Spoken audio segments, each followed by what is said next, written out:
পৃথিবীতে মুসলিম উম্মার যে ডেভিয়েন্ট সেক্টগুলো আছে যারা আপনাকে বিপদগামী করবে, ধ্বংস করে দিবে, সেগুলোর ভিতরে বড় একটা বিভাজন হয়েছে এই পয়েন্ট থেকে যে সাহাবাদের স্ট্যাটাসটা কি আমাদের কাছে।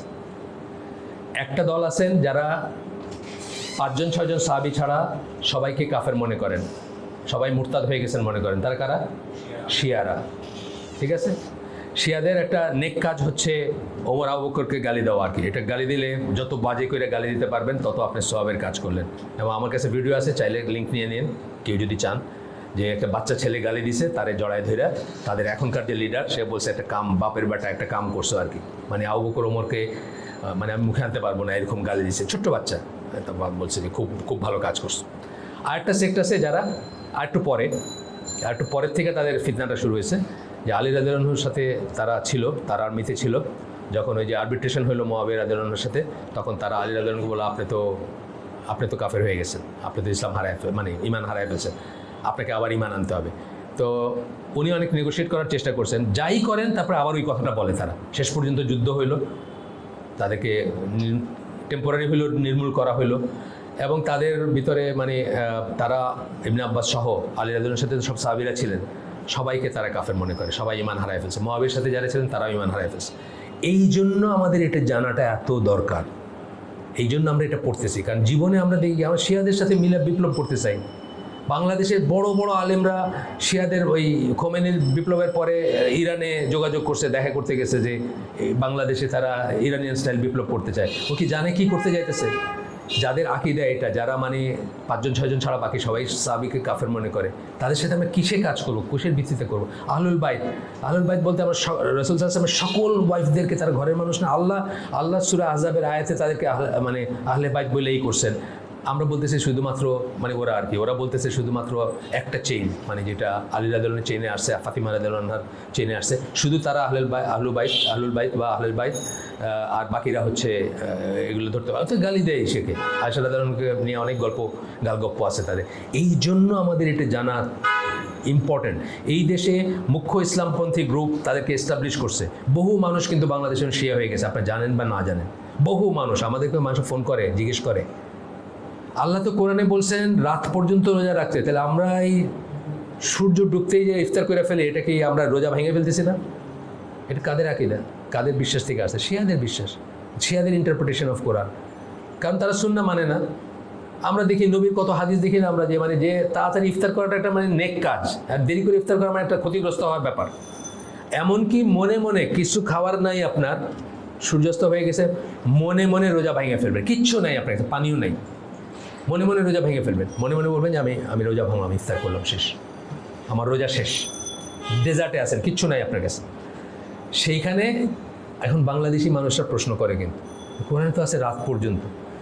তা আমি আমার গাড়িতে উঠলাম, ওইটা বললাম আমার মসজিদের দিকে পৌঁছায় দেবে, আমাকে ভিতরে পৌঁছে দিবে না দরজায় নামাই দিয়ে যাবে? দরজায় নামাই দিয়ে যাবে। রাত পর্যন্ত মানে রাতের শুরু যেখানে সেই পর্যন্ত।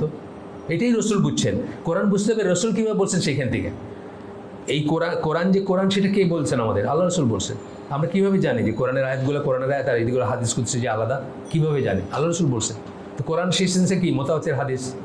তো আল্লাহ রসুলের কাছ থেকে আমরা শিখবো দিনের প্রতিদিন। সেই জন্য আমাদের যে কনফারেন্স হয়েছে, আমি জানি না আপনি জানছেন কিনা, গেছিলেন কিনা কেউ, আমাদের একটা বড় একটা কনফারেন্স হয়ে গেল দুইশে, এই যে মানে কি বলে সুন্নাহ কমপ্লেক্সে আপনার সেমিনার হয়ে গেল। কিসের উপর হলো? সুন্নাহর অপরিহার্যতা।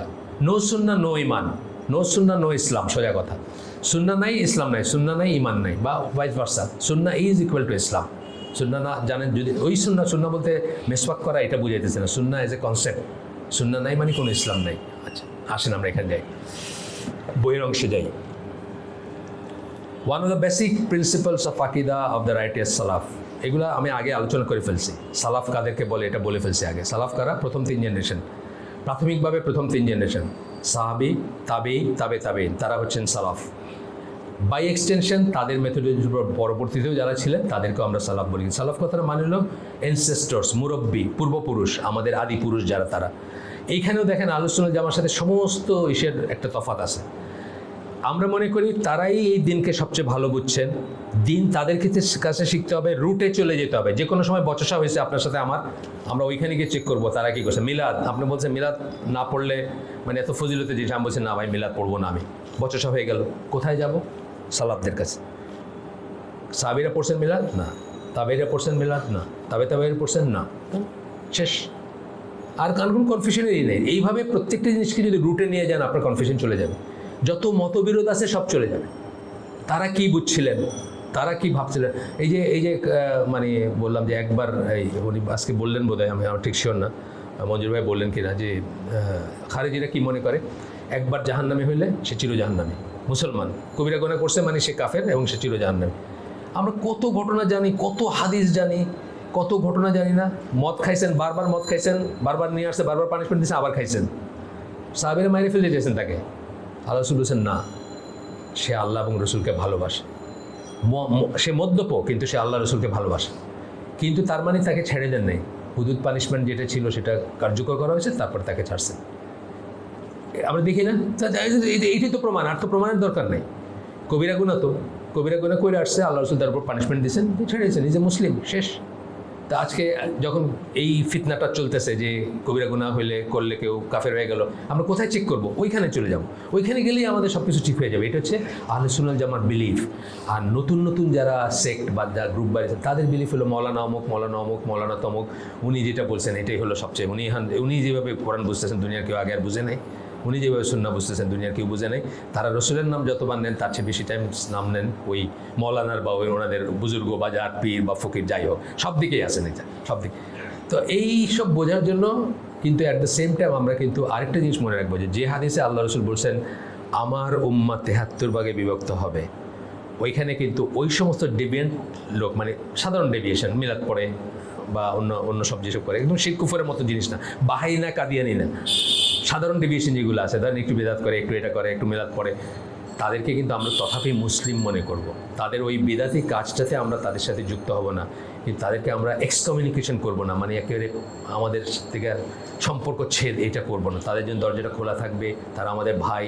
হ্যাঁ, যতটুকু তারা শুদ্ধর উপর আছে ততটুকুর জন্য আমরা ভালোবাসবো, যতটুকু তারা ভুল করে ততটুকুর জন্য তাদেরকে অপছন্দ করব, সমালোচনা করব, বাধা দিব বা বোঝাবো বা নসিহত করব, কিন্তু তারা কিন্তু স্টিল আমাদের ভাই। আনলেস বাহাই বা ওই কী নাম বলে কাদিয়ানিদের মতো একদম আউট অফ ইসলাম সবাইয়ের মতে যদি হয়ে যায় সেটা আলাদা একটা কথা, শিয়াদের মতো যদি হয়। কিন্তু এছাড়া যারা আমাদের প্রচলিত সমাজে, ধরেন একজন রাফিউদ্দিন করলো না, আমার পাশে নামাজে দাঁড়িয়েছে, আমি তাদেরকে এরকম করে তাকাবো না। রাফিউদ্দিন সুন্নাহ পর্যায়ের আমল যদি না করে, সে দেখবে একদিন আমি জীবনে কোনোদিন কাউকে রাফিউদ্দিন করে নামাজ পড়তে বলি নাই, জীবনে কোনোদিন বলি নাই, কিন্তু আমার দেখে বহু মানুষ নিজেকে চেঞ্জ করছে। উত্তরায় আমি যখন ছিলাম, ওইখানকার ব্যবসায়ী ভাইরা অনেকেই আকীদা চেঞ্জ, আমি নাম বললাম না, আপনারা চিনে যাবেন, অনেকে চিনেন ওনাদের।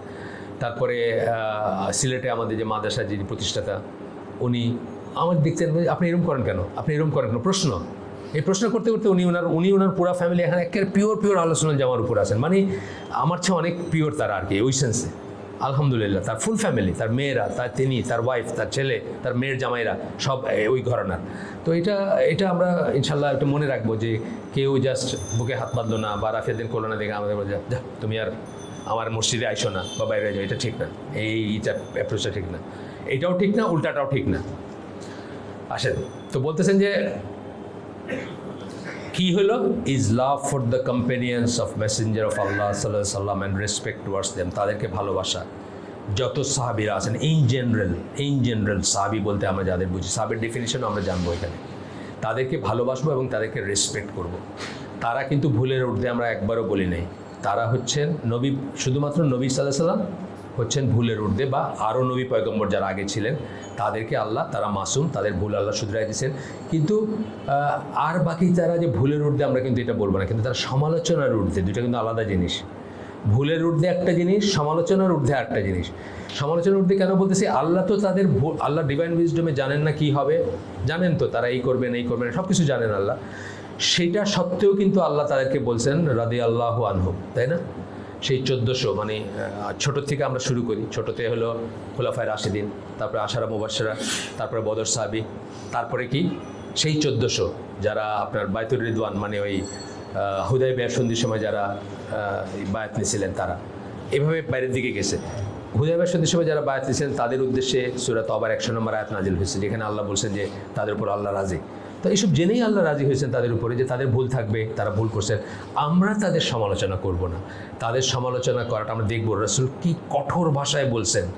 এই হাদিস হয়তো আমরা শুনি নাই কখনো, তাহলে কখনো তাদের সম্বন্ধে আমাদের মুখে কিছু আসতো না। এটা যেই হন, যাদেরকে সাহাবী বলা যায় তাদের ব্যাপারে, সাহাবী কারে বলে সেটাও আমরা শিখবো ইনশাল্লাহ এখানে। তো বলতেছেন যে for they are the most perfect of people in faith and righteousness মানে আমিলুস সালেহ, যেটাকে আমরা বলি সালেহীন বলতে আমরা যা বোঝাই। তো তারা হচ্ছে সবচেয়ে পারফেক্ট ইমানে এবং রাইটিয়াসনেসে, সৎকর্মে সবচেয়ে পারফেক্ট।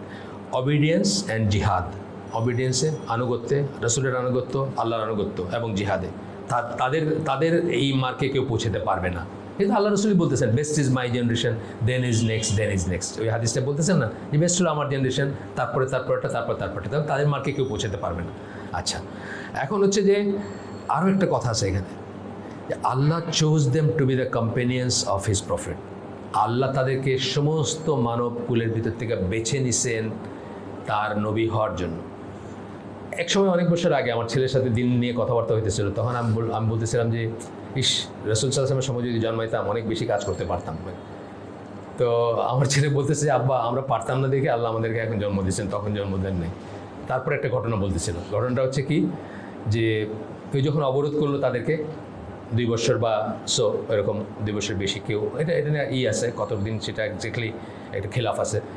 তো তখন কী করলো, গাছের পাতা খাইতেছেন, ঘাস খাইতেছেন, এরকম কেউ কিছু আয়না দিলে খাইতেছেন, এরকমই তো ব্যাপারটা। তো এক সাহাবী অন্ধকারে পেশাব করতে বসছেন। তো পেশাবটা পড়লে বোঝা যায় না কোথায় পড়তেছে, পাথরে পড়লে এক ধরনের আওয়াজ, টিনের উপরে পড়লে এক ধরনের আওয়াজ। তো ওনার কাছে আওয়াজটা একটু অন্যরকম মনে হচ্ছে।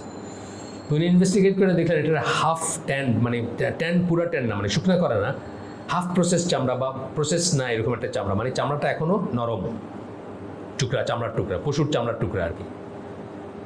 তো উনি ওইটা ওখান থেকে উঠায় নিয়েছেন, উঠায় নিয়ে ওটা ধুইছেন, ধুয়ে ওটাকে সিদ্ধ করছেন, সিদ্ধ করে ওটার পানি খাইছেন। আমার ছেলে আমার বললো যে আমরা পারতাম এটা, আমরা পারতাম না দেখে আমাদের আল্লাহ তখন জন্ম দেন। কথা ঠিক, এটাও কিন্তু আমাদের আকীদার অংশ যে রাসূল সাল্লাল্লাহু আলাইহি ওয়াসাল্লামকে ফ্রম অ্যামং দ্য ম্যানকাইন্ড আল্লাহ চুজ করছেন, আর তার সাহাবীদেরকেও আল্লাহ চুজ করছেন। এটা আমাদের মাথায় রাখবো যে we are not like them, আমরা তাদের মতো না। যদিও কোনো একটা সময় আসবে যখন দিন পালন করা অত্যন্ত কঠিন হবে, এবং সেই সময় যারা সুদৃঢ়ভাবে দিনের উপর থাকবে তাদের একজনের সওয়াব, যেটাকে আমরা বলি বা আজর বলি, সেটা 50 জনের সমান হবে। এই কথা যখন আল্লাহ রাসূল বলছেন, তখন সাহাবীরা জিজ্ঞেস করেছেন কাদের 50 জন, আমাদের 50 জন না ওদের 50 জন? বলছে যে তোমাদের 50 জন। এইটাও ঠিক, কিন্তু তারা হচ্ছেন কি জেনারেশন ওয়াইজ না, তারা এক্সেপশন।